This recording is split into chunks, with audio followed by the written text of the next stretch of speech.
ngo mu masaha y'isambiri z'ijoro ryo kuri iki cyumweru nibwo uyu mugabo Nzabandora wo mu mudugudu wa Ruhinga mu kagari Kangara mu murenge wa Bumbogo yageze iwe mu rugo avuye mu isantere asanga abana bari mu nzu bonyine ababajije aho mama wabo yagiye bamubwira ko hashize umwanya havuye ariko ko batamenya aho yerekeje ko kwerekeza mu birombe bicukurwamo amabuye y'agaciro atungurwa no kuhasanga abantu bambaye uko bavutse barimo basambana ngo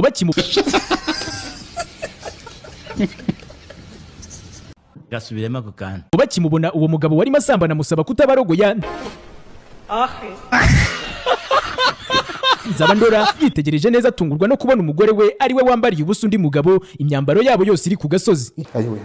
Ngewe nagiye nkikimara kuhagera umugabo arampamagara ngo ngo boss nti ati bite ini ni byiza atebana dore yarameza atya umugore amwicaye gutya ku bibero ubwo amuriho bari mu biki urumva umugore n'umugabo bari mu biki aho hantu bari gusamba amaje kungwira abaransunitse amaje kunsunika asubira inyuma areba hamwe yari yasize amapanaro ye abayisa yafata ahita amanuka yirukanka gutya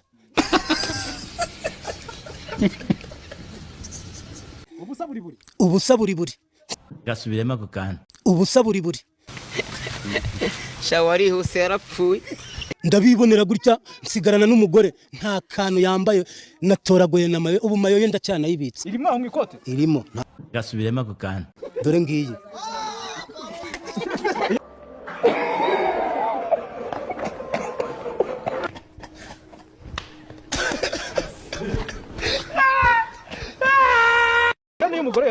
nanze kuyikuramo bitewe nuko iki ni icyaha gikomeye cyane nje ntashobora kumubabarira.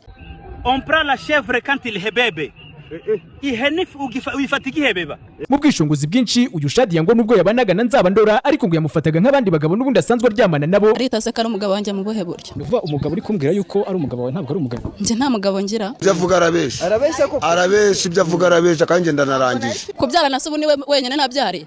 Nabyari abagabo babiri muri bose nta mugabo urimo wanjye. Uwo nzajya mbona wese nzajyamo. This is the end. Nese yaraye abafasha. Agomba kumfata natangaga ibyanjye.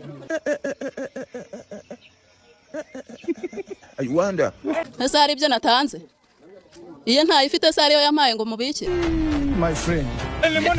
shawari huse yarapfuye. Hallelujah. Jesus, j'ai vu Salimari Dodi.